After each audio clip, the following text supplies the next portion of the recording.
Novamente, a política de preços de combustíveis da Petrobras estará sendo discutida e teremos novidades na semana que vem, provavelmente, segundo o Jean Paul Prats. Com certeza isso influencia demais nos lucros e nos dividendos da empresa, tem correlação muito forte também com os dividendos. Falando de dividendos, antes da gente entrar nesse assunto da política de preços, nós temos dividendos de 1,89 por ação, já com a Datacom dia 12/6, quem não sabe. Quem tiver as ações dia 12/6 terá esse dividendo aqui de 1,89 por ação da Petrobras, será pago em dia 18/8 e dia 20/9, né? Só para lembrar isso, então quem quiser esse dividendo vai ter que passar por esses possíveis ruídos, né? A gente não sabe se vai ser ruim mesmo.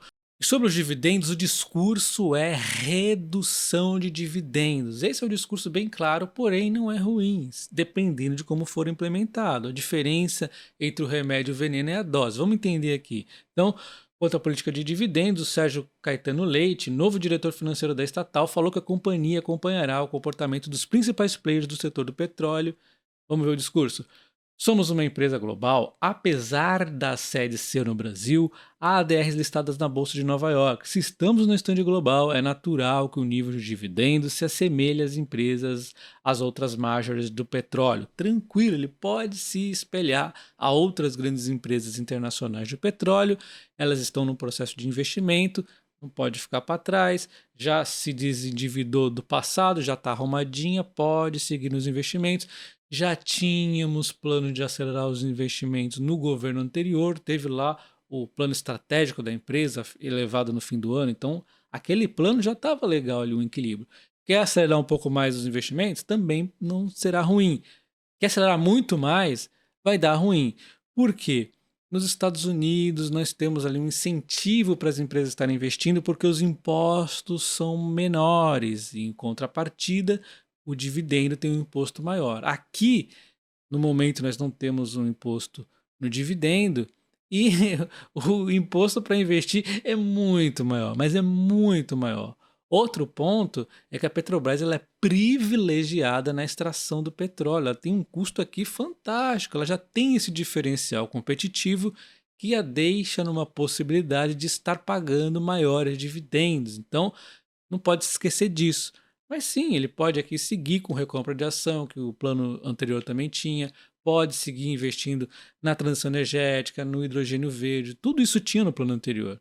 Quando o Jean Paul Prats veio falar em investir em eólicas offshore, ele elevou esses números aqui para a estratosfera. Depois ele falou que não é bem assim. Então, assim, vai investir, por exemplo, em eólica offshore? Não tem problema, mas tem que investir da forma correta, porque as eólicas offshore, elas são gigantescas normalmente, tem um trabalho difícil de instalação, não é qualquer empresa de geração de energia que vai conseguir instalar essas hélices gigantes no mar, né? O mar revolto, é complicado. E as empresas petrolíferas elas têm essa expertise aqui que pode ser legal fazer umas parcerias aí com a empresa de energia de repente. Agora você do nada focar mais no eólico offshore do que no petróleo não faz sentido nenhum. Então, de novo, a diferença entre o remédio e o veneno é a dose. Então, sobre esse ponto, eu posso ficar até positivo em relação a isso, porque investir é até interessante no longo prazo, mais que dividendos, mas se reduzir demais aqui, exagerar e começar a investir em coisas que não são tão interessantes ou exagerar na dose, pode ser ruim. Então, existe aqui um pouquinho de dúvidas, vamos ver como é que vai seguir os planos aí da empresa. E falando agora da questão da política de preços, aí eu já fico preocupado. A questão é se vai ser um pouquinho ruim, médio ruim, muito ruim ou horrível, destrutivo para a empresa. Essas são as pautas aqui, né? Então, a gente vê o Jean Paul Prats, que aliás é o único CEO de uma empresa que fala mal da própria empresa, eu nunca vi isso na minha vida. Hoje até que ele foi meio neutro, até achei surpreendente, achei que ele fosse falar que a Petrobras é a pior petrolífera do mundo, mas enfim, ele foi um pouco neutro dessa vez. Ele falou aqui, ele reclamou da instabilidade da mudança de preços, né? Em 2006, 2007, na época do governo Lula, não teve nenhum reajuste. Isso aqui é horrível. Chegamos nesses anos aí a ter períodos de um ano sem reajuste. Não dá para ficar assim. Isso aqui ele comentou, é ruim para a Petrobras. Achei surpreendente ele falar isso. E aí ele falou também que em 2017 nós tivemos cento e tantos reajustes aqui. e isso aqui também foi terrível, assim, mas só que o Temer ele teve que fazer essa mudança na política e não deu tempo dele reajustar. O próprio Bolsonaro já deu uma equilibrada nisso, já não era tantos reajustes assim. Então eu acho que do jeito que tá, já está correto, não precisa ficar mexendo nisso. Enfim, eu vou entrar num ponto aqui, ó, que ele falou assim, que esse reajuste aí de 118 que tivemos em 2017, isso foi o culpado da greve dos caminhoneiros. E não foi, eu já vou falar quem foi o culpado da greve dos caminhoneiros, como que isso aconteceu. Não foi essa questão da política de preços, a gente já volta nisso. E aí ele fala, né, que não vamos perder venda, não deixaremos de ter o preço mais atrativo para os nossos clientes. E aí fica aquele negócio, né, um argumento controverso. Enfim, sobre a política de preços, a gente fica ainda bastante com pés no chão.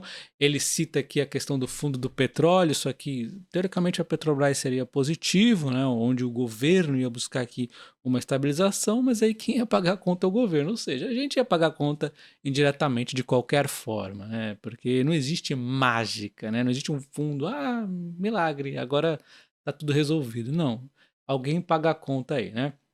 Mas tudo bem, dependendo de como for feito, poderia ser interessante esse fundo aí do petróleo, né? Bom, então a questão aqui é se vai ser um pouquinho ruim, médio ruim, muito ruim ou terrível. Vamos caminhar por enquanto nos discursos que vai ser só um pouquinho ruim, tá? Aí ele fala dos contratos, ele fala que não vai descumprir os acordos, ou seja, o que está assinado a princípio vai manter mesmo, mas iremos reavaliar alguns. Eu não sei o que ele quer dizer com reavaliar. Contratos assinados não dá para reavaliar, só se for aqueles que ainda não foram assinados. E aí ele pode estar revendo aí. Enfim, ele fala da Braskem, que está sendo foco de muita especulação, mas ele está de olho, né? Então, assim, também nada demais, não tem nada oficial ainda, tá só aí observando. Então, quando tiver algo a dizer, ele vai dizer. Correta o discurso aqui, né? E agora nós vamos ver quem é realmente o pior, o culpado principal da greve dos caminhoneiros. Então a gente tem o petróleo, que é uma commodity extremamente volátil, ela tem períodos de extrema alta, períodos de baixa, do topo que ela atingiu ainda em 2022, não estou falando de 5 anos atrás, estou falando de 2022, logo ali, ela já caiu 42,2%, então ela é volátil, estamos num momento de baixa, todos os discursos no momento de baixa é fácil, eu quero ver esse discurso ser mantido quando o petróleo der uma estourada lá para cima, será que vai conseguir manter o equilíbrio quando o petróleo estiver a R$ 130 e tiver que dólares, aliás, e tiver que aumentar o preço? Será? Porque agora ele está a US$ 74, um preço bem tranquilinho, né? Tem que ver como é que vai se comportar os discursos desses políticos quando o negócio subir. Porque o Jean Paul Prats ele é político também, né? Bom, então, o que aconteceu no governo Dilma? Existia um controle artificial de preços da Petrobras. Era uma bomba relógio a empresa. Não vou nem mostrar aqueles gráficos, você sabe que ela só dava prejuízo, prejuízo, prejuízo, prejuízo, e tinha estudos dizendo que a Petrobras iria falir, ela dava prejuízo, prejuízo, prejuízo. O Temer veio e equilibrou aqui a política de preços. O preço do combustível teve que subir.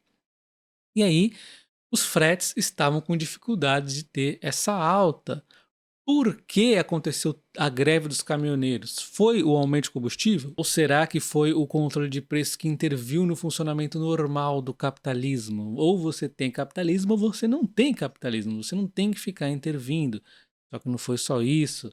Nós temos aqui os subsídios infinitos a caminhões aí, chegou a atingir 34 bilhões, peguei aqui um valor lá para 2015, tá? 46% acima do investimento na Minha Casa Minha Vida. Isso aqui foi durante o governo Dilma muito incentivado. Tinha inadimplência, ele ia lá e incentivava também a renegociar, custos abaixo, a taxa de juros aqui era abaixo do normal, o BNDES incentivava aqui. Então, nessa foto, nós já temos duas interferências no capitalismo forçadas, né? O controle de preços no combustível e o controle da taxa de juros, o controle do crédito. Então, isso aqui trouxe números de caminhoneiros aqui muito maior do que o normal.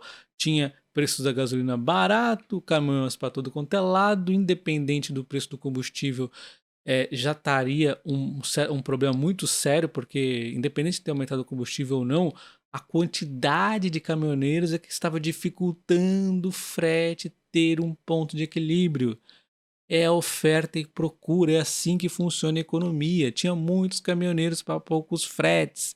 Se não fosse isso, se tivesse a quantidade de caminhoneiros normais, num sistema econômico normal e saudável, poderia aumentar o combustível, que os fretes iam acabar subindo junto.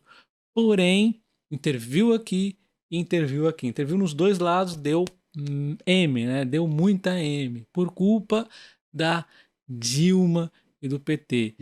Tirando aqui uma foto dos últimos não, dos 15 anos na época, lá de 2013 a 2017, então até inclui um pouco de outros governos aqui, mas foi quase todo o PT. O governo gastou 4 trilhões em subsídios, dos quais eles não sabiam a mínima noção de se deu retorno ou não. O governo só saiu investindo, investindo, investindo. Você até pode ter um capitalismo mais evoluído, como é de alguns países europeus, que é melhor do que o capitalismo dos Estados Unidos, por exemplo. Na minha opinião, eu gosto desse tipo de coisa, mas você não vai conseguir fazer isso da noite para o dia. Vai entender o case da Noruega, o quanto tempo que demorou para ela conseguir se tornar um país diferenciado. Ela pegou os dividendos do petróleo, ela pegou todos os impostos que ela conseguia, todas as receitas dela, não controlou o preço do combustível. O combustível é caro na Noruega. E aí ela foi usando isso aqui para aplicar num fundo, e no longo prazo ela ganha dividendos de empresas de diversos setores do mundo inteiro. Então, assim, ela diversificou a receita e aí sim ela consegue aplicar algumas coisas como saúde boa, educação, etc, etc.